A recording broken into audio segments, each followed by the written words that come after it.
What's up, y'all? It's Rissa. This video is just showing y'all how I work with these big ass spoon tips. They were real popular sometime last year.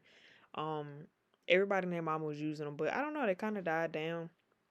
I had a lot of them left over. I don't use these anymore, but I said, you know what? Instead of steady buying new tips and new tips, new tips, I'm gonna just use what I already have because they don't take me forever to shape them like they used to.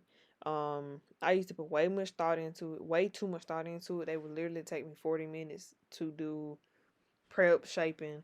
No, now it takes me 25, 30 minutes. So that just shows you how much longer it was taking me.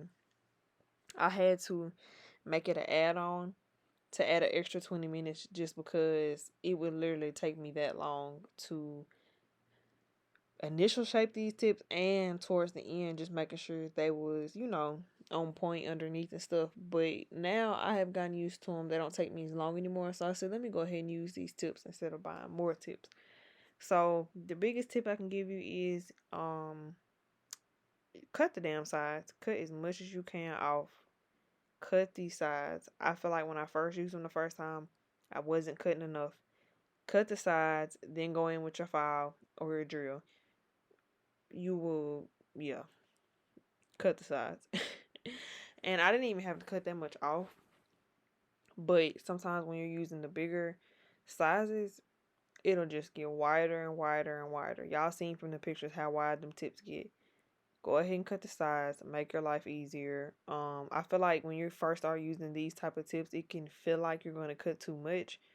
But nah, just go ahead and do it.